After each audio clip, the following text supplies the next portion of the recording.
자, 오늘의 말씀의 주제는 성육신 인카네이션의 은혜라고 하는 제목으로 함께 말씀을 나누도록 하겠습니다.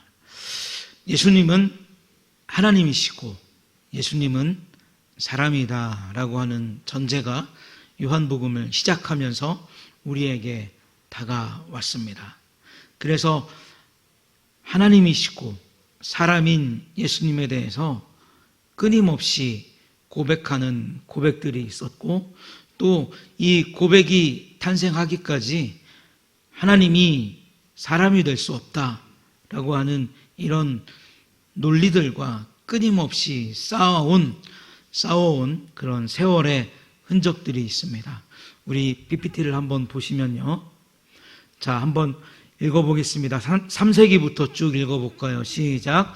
3세기 사도신경, 4세기 니케아 신조, 콘스탄티노플 신조, 5세기 아다나시우스 신조, 칼케톤 신조, 넘어가면 16세기부터 20세기까지 있습니다. 한번 읽어보겠습니다. 시작.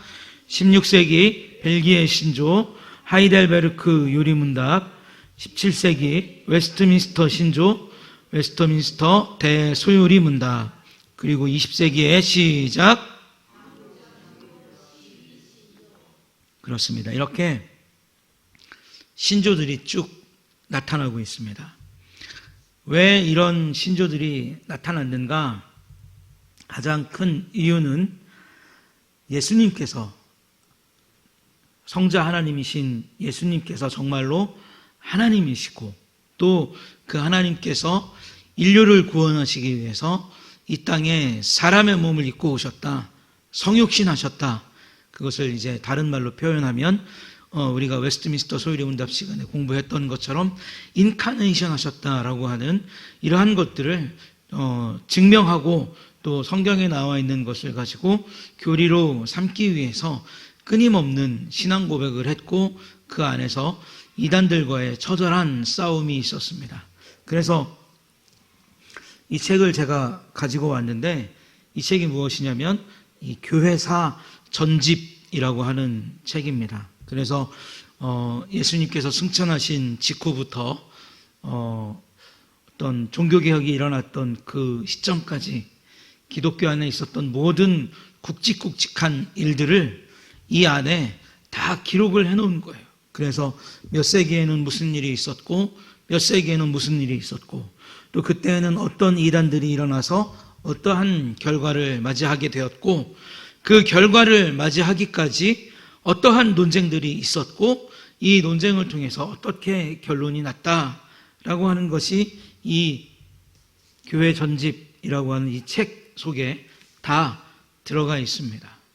그런데 이 안에 없는 이름들이 있죠. 지금 나는 신이다라고 하는 그 프로그램에 나타나는 것처럼 정명석도 이 안에는 없고, 이만희도 이 안에는 없고, 아가동산도 없고, 지금 이 시대에 판을 치고 있는 이단 사이비들의 이름은 이 안에 등재되어 있지 않다는 거예요. 그리고 또 하나 무엇을 말씀드리고자 하냐면, 그들이 가지고 있었던, 지금 그들이 펼치고 있는 어떤 신학적인 논리와 또 그 논리를 뒷받침하는 성경 구절, 그리고 그것들을 통해서 탄생하게 된 그들만의 믿음, 그들만의 교리 역시 오랜 시간 동안 싸워왔던 이 정통 교리를 지키기 위해서 오랜 시간 싸워왔던 이 싸움 안에는 기록되어 있지 않다는 겁니다. 그러니까 무엇을 말하고자 하는 것인가 하면, 얘기할 가치도 없다는 거예요. 싸울 가치도 없는 것이고, 논박할 가치도 없는 것이고, 그것을 우리가 굳이 잘못됐다, 왜 잘못됐는지 싸워서 밝힐 그런 가치가 없는, 전혀 무가치한 것이다 라고 이렇게 치부하고 있기 때문에 아무런 그것에 대해서 대응을 하거나 그것에 대해서 논리를 펼치는 일이 없다는 겁니다. 제가 지금까지 말씀드렸던 것과 같이 예수님께서 승천하신 그 이후에 열거하기 힘들 만큼 많은 이론들이 등장을 했고, 또 그 이론과 함께 많은 이단들이 등장을 했습니다. 그래서 지금 우리가 가지고 있는 이 정통 기독교의 교리를 위협했지만 우리 하나님께서 그 은혜롭고 비상한 섭리들을 통해서 우리가 앞에서 이야기했던 것과 같이 이러한 신조들을 고백하게 하시고 이런 교리들을 지킬 수 있는 은혜를 주셔서 그리스도의 신성과 인성이 성경 속에 나와 있는 예수 그리스도의 하나님 되심과 사람 되심이 참되다는 것을 끝까지 지킬 수 있는 은혜를 주셨다는 것이죠.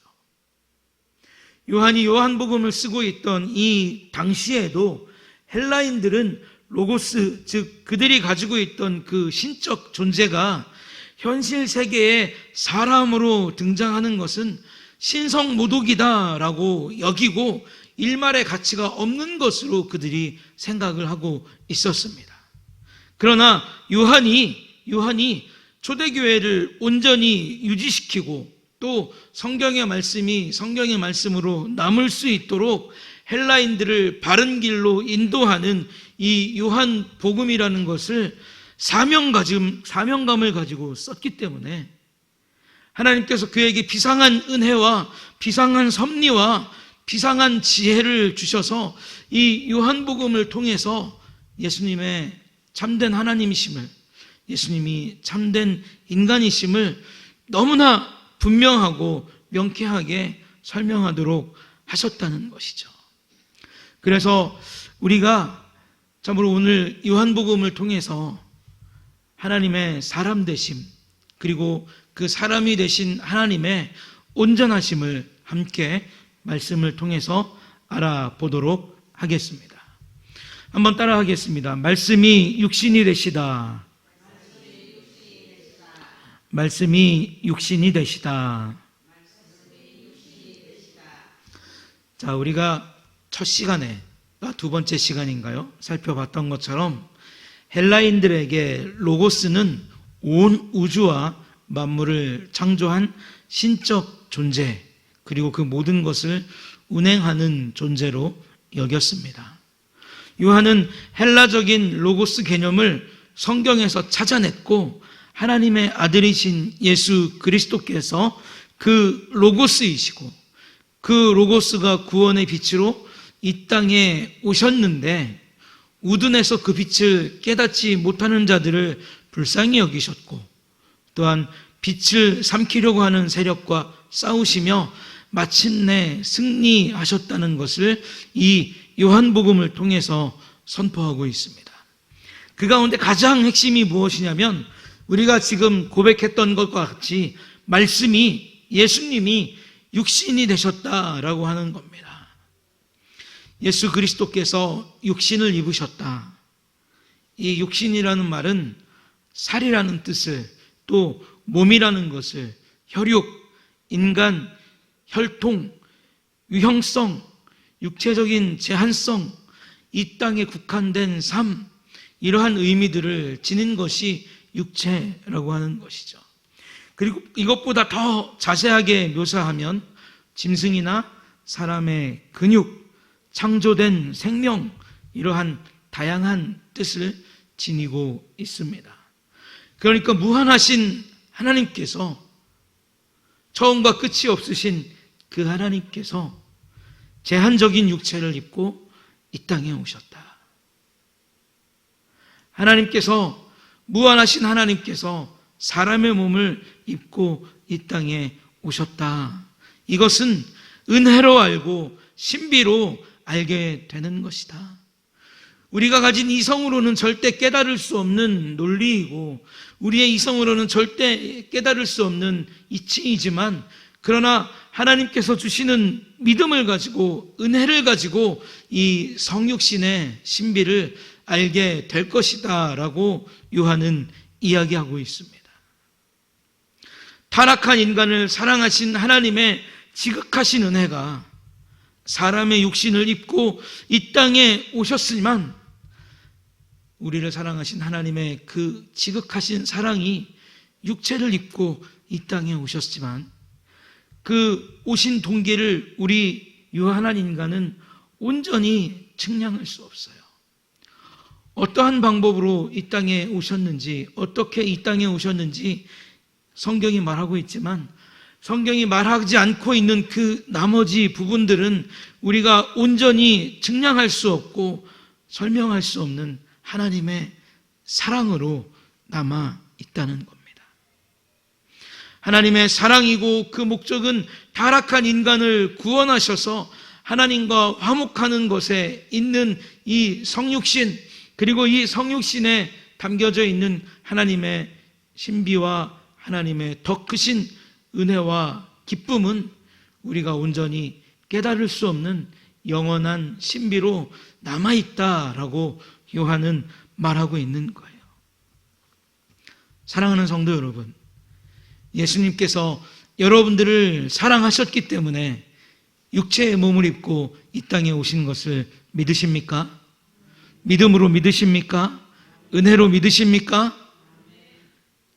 그것이 신비한 하나님의 은혜로 되어졌다는 것을 믿으십니까? 이렇게 가슴 뛰는 은혜 앞에서 우리가 무엇을 더 알아야만 그 신비에 만족할 수 있고 그 사랑을 확신할 수 있고 그 깊이 있는 하나님의 영광을 알 수가 있겠습니까?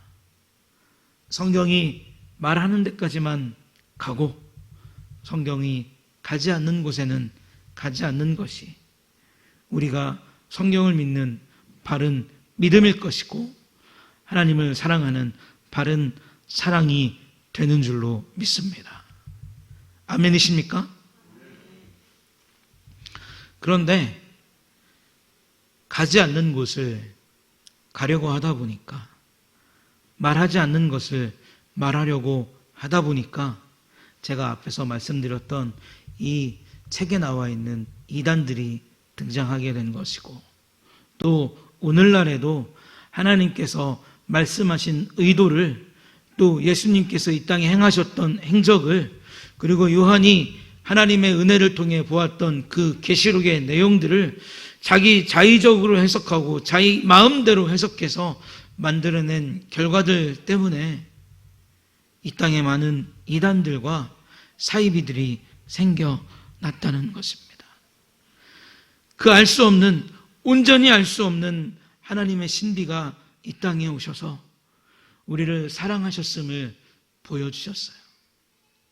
예수님께서 먹기도 하시고 피곤해하기도 하시고 웃기도 하시고 울기도 하셨습니다. 여러분들 먹고 사시죠?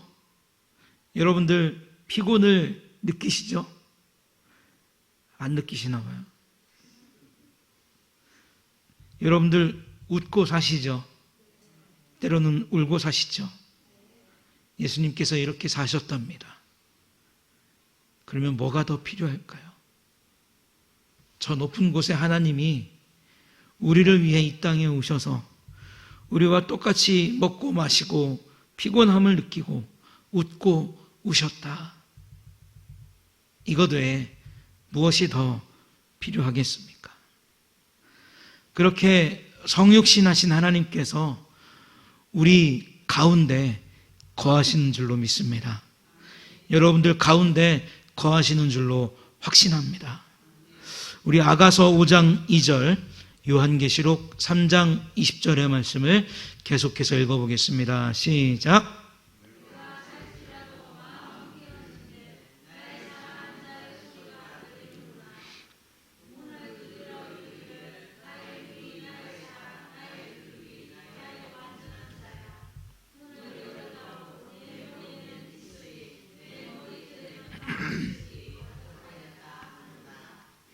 볼지어다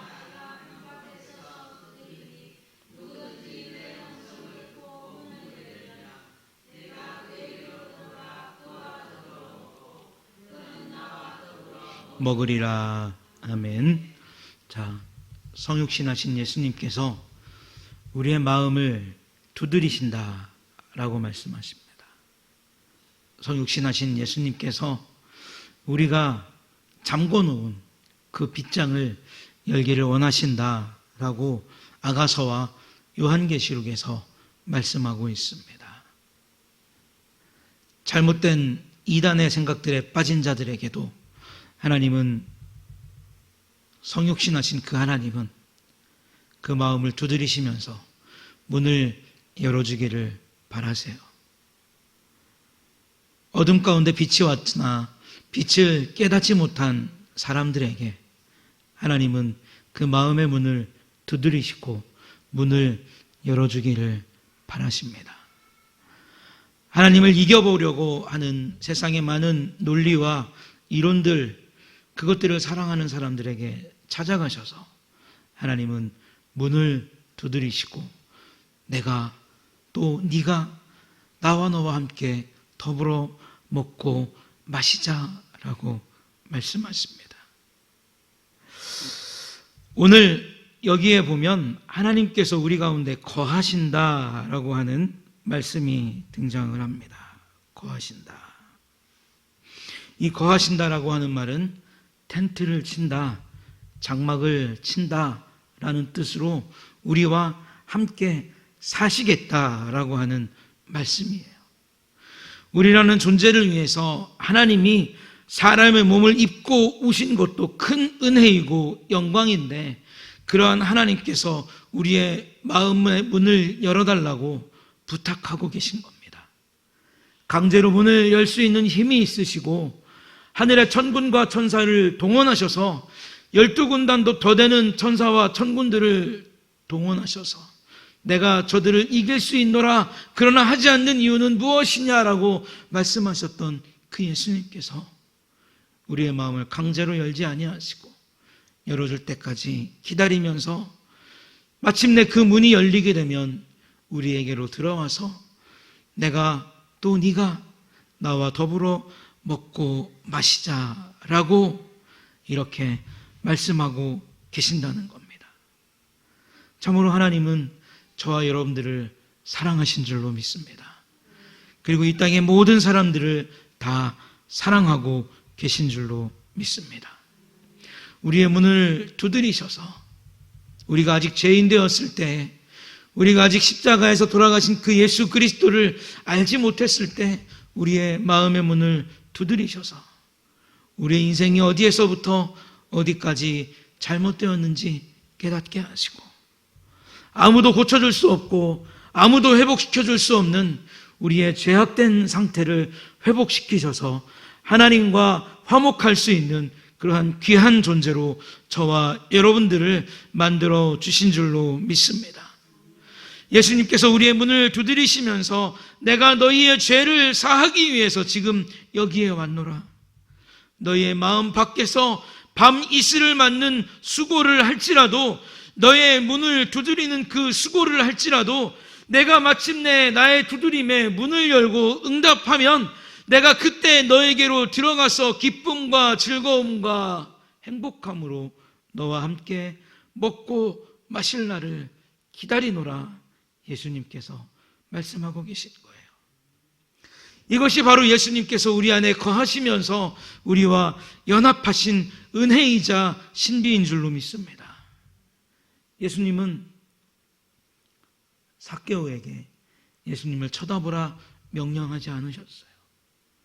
예수님은 강제적으로 삭개오에게 그 나무 위에 올라가라 말씀하지 않으셨어요. 그러나 성령의 감동을 통해 삭개오는 예수님이 누구인가 궁금해했고 그 예수님을 보고자 위해서 하늘 위로, 나무 위로 올라갔습니다. 큰일 날 뻔했죠, 그죠? 삭개오가 나무 위로 올라갔습니다 그래야 되는데 하늘 위로 올라갔습니다. 나무 위로 올라갔습니다. 네. 예전에 이 삭개오 설교를 어떤 목사님이 하는데 그 목사님이 약간 식사를 하시고 졸리셨어요. 여기 앉아서 꾸벅꾸벅 이렇게 졸다가 막 설교를 하는데 삭개오가 뽕나무 위로 올라갔습니다 이래야 되는데, 여러분, 니고데모가 뽕나무 위로 올라갔습니다 자신 있게 그러시는 거예요. 그래갖고 이제 저는 그때 전도사 때인데 얼굴이 하얘져가지고 저 니고데모가 아닌데 삭개오인데 어떡하지? 계속 니고데모를 하는 거예요. 그 키 작은 니고데모가. 그러니까 사람들은 점점 이제 얼굴이 사색이 됐다가 계속 그러니까 어떻게 되는 거예요? 웃긴 거예요. 그러니까 그 웃긴 것을 목사님이 탁 눈치를 채시고 뭐라고 하셨냐면, 그런데 그때 저쪽에서 삭개오가 걸어오면서 야 내려와 거기 내 자리야 그렇게 얘기했다고. 아주 재미있는 일화가 있었습니다. 니고데모도 그렇고 삭개오도 그렇고 또 저와 여러분들도 그렇고 누가 강제로 문을 열지 않았어요. 누가 강제로 우리에게 겁박해서 문을 열도록 만들지 않았다는 겁니다. 우리가 그 문을 열 때까지, 우리가 정말 예수 그리스도가 그 바미스를 다 맞고 머리가 흠뻑 젖어서 두드리는 그 순간에, 우리가 문을 열 때까지 하나님 되시는 예수님께서 밖에서 기다리시면서 마침내 그 문이 열렸을 때 먹고 마시는 기쁨을 저와 여러분들에게 허락해 주신 것을 우리가 알고 있다는 것이죠. 그렇게 삭개오가 뽕나무 위에 올라가서 하나님과 함께, 예수님과 함께 집에 가서 먹고 마셨을 때 예수님이 뭐라고 선포하셨죠? 오늘 이 사람도 아브라함의 자손이 됐다라고 예수님께서 선포하셨어요. 조금 전까지는 죄인이었지만 그 죄인이 이제부터 하나님과 먹고 마시는 행복한 시간이 시작되었다라고 예수님께서는 선포하신 겁니다.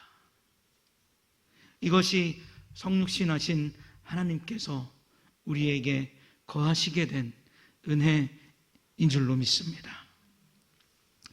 그리고 독생하신 아들의 영광, 그 영광 속에 은혜와 진리가 충만하다 요한은 이야기하고 있는 거예요. 이 독생자 그러면 무슨 뜻이 들어가 있죠? 이 독생자라는 뜻에 하나밖에 없는 아들. 요즘에 독생자 많죠? 집집마다 하나밖에 없죠. 아들이 하나 있든지 딸이 하나 있든지 독생자가 참 많습니다. 그런데 이 독생자라는 뜻을 조금 더 깊이 있게 들여다보면 하나밖에 없는 독특한 아들이라고 하는 뜻을 담고 있습니다. 그러니까 성부 하나님에게 하나밖에 없는 아들, 독생자 첫 번째 의미, 하나밖에 없는 아들, 이 의미가 들어가 있죠. 그 다음에 또 어떤 의미가 있냐면 독특한 아들이라고 하는 의미도 들어가 있습니다. 왜 독특한 아들입니까? 성자께서 영원전부터 하나님과 함께 계셨다가 그 영원전부터 함께 계셨던 성자가 사람의 몸을 입으신 것이 독특한 것이기 때문에 독특한 아들이라고 하는 의미도 포함하고 있다는 것이죠. 하나님이 사람의 몸을 입으신 것은 독특한 방식을 취하셔서 인간에게 오셨다, 오늘 여러분들에게 오셨다, 저에게 오셨다, 오늘날 너희들에게 왔도다 라고 요한이 선포하고 있는 겁니다. 오직 하나님만이 하실 수 있는 방법을 가지고 하나님이 아니고서는 이루어낼 수 없는 일들을 이루셔서 우리에게 오셨고 우리의 문을 두드리셨고 들어와서 우리 안에 거하시면서 먹고 마시고 계시는 그 독생자가 여러분들에게 있다라고 하는 그 이유를, 그 사실을 요한이 이야기해주고 있는 거예요. 이 독특한 아들은 은혜 위에 은혜를 우리에게 베풀어주고 있습니다. 은혜 위에 은혜다라고 하는 것은 은혜 그 위에 또 다른 은혜가 있다 이러한 말이 아니라, 구약의 율법은 모세에게 주어졌죠. 그리고 그 율법을 완성하신 분이 누구십니까? 예수님이라는 거예요. 그러니까 구약의 율법을 완성하신 예수님이 오셔서 마침내 성취하시고 완성하셨다. 그가 그리스도이심을 보여주셨다. 율법의 은혜가 오신 독생자, 완벽하게 오신 독생자로 대체되는 은혜를 베푸셨다라고 하는 것이 은혜 위에 은혜라고 하는 표현으로 오늘 요한복음에 나타나고 있는 겁니다. 독생자, 그 독특한 아들이 은혜 위에 은혜, 즉 율법을 완성하시고 성취하시고 완벽하게 대체하신 그것이 예언되었던 은혜와 진리의 완성이 되어서 충만하게 우리에게 보이게 되었음을 뜻하고 있는 거예요. 그리스도를 통해 하나님의 사랑이 보여지며 그리스도를 통해서 하나님의 은혜가 보여지며 오직 그리스도 예수를 통해서 하나님의 진리를 깨닫고 그 충만한 은혜와 진리가 가장 아름답고 존귀한 것이라고 우리의 입술을 통해서 고백할 수 있는 기적과 이적을 그리고 기쁨을 오직 독생하신 그 독특한 하나님의 아들 예수 그리스도가 우리에게 선물로 주셨다라고 요한은 이야기하고 있는 겁니다. 하나님께서 정말로 이 땅 가운데 사람의 몸을 입고 오셔서 우리에게 하나님을 보여주시고 하나님의 은혜를 알게 하시고 하나님의 영광을 알게 하시고 하나님의 진리를 깨닫게 한 줄로 믿습니다. 우리 마지막으로 18절의 말씀 한번 읽고 말씀을 마치겠습니다. 18절 함께 읽겠습니다. 시작.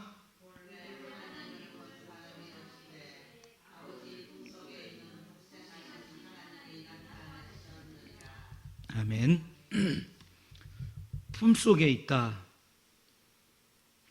라는 것은 무슨 뜻입니까? 품속에 있다.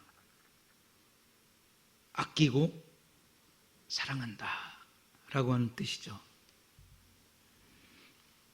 우리 영훈이가 외지에 나가 있으니까 품속에 있던 자식이 없으니까 허전하시죠? 우리 태호가 공부하러 가 있으니까 마음이 허전하시죠?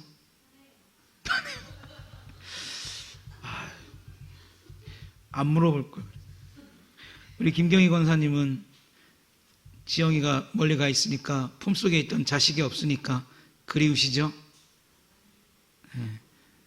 안 들리는데 그렇다고 하신 줄로 믿습니다. 품속에 있다는 것은 사랑한다라는 거예요. 품속에 있다는 것은 그만큼 아낀다는 겁니다. 품속에 있는 것은 꺼내기 싫은 거예요. 아들을 향한 아버지의 사랑은 그 무엇보다도 진하고 아름다운 사랑입니다. 아버지는 아들을 알고 아들은 아버지를 아는 거예요. 예전에 우리 하원이가 엄마 젖을 먹을 때 눈을 탁 마주치면서 이렇게 먹더라고요. 그냥 엄마 젖만 먹는 게 아니라 엄마하고 눈을 마주치면서 먹어요. 그러다가 어느 날 하원이가 하도 울어갖고 제가 이렇게 안았더니 본능적으로 여기다 입을 갖다 대고 이렇게 했는데 나와요, 안 나와요? 안 나와요. 그 다음부터 제가 안으면 눈을 마주쳐요, 안 마주쳐요? 그래도 마주치죠. 아빠인데 마주쳐야지. 아들은 아버지를 알고 아버지는 아들을 아는 거예요. 여기서 안다라는 것은 그냥 우리 아빠, 그래 우리 아들 이런 차원이 아니라 아버지의 모든 계획을 아는 것이고 아버지의 모든 뜻을 아는 것이고 아버지의 모든 마음을 아는 거예요. 아버지도 아들의 마음을 아는 것이고 아들의 모든 생각을 아는 것이고 아들의 모든 뜻을 다 알고 있는 거예요. 품 안에 있기 때문에. 그리고 그 아들은 어떻습니까? 아버지와 영광과 권능이 동등하다라고 이야기합니다. 그렇기 때문에 본래 하나님을 본 사람이 없으되 아버지 품속에 있는 독생하신 하나님이, 즉 예수님이 그 하나님을 나타내 보이셨다라고 이야기하고 있는 겁니다. 아들을 본 사람은 아버지를 본 자가 되는 것이죠. 마태복음 11장 27절은 내 아버지께서 모든 것을 내게 주셨으니 한번 읽어보겠습니다. 시작.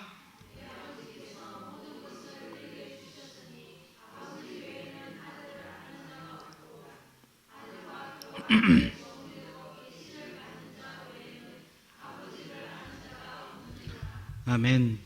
이 품속의 아들은 아버지의 뜻을 알고 그 뜻에 만족했고 모든 것을 기뻐했고 즐거워했으되 아버지도 그렇게 하셨다라고 말씀을 드렸습니다.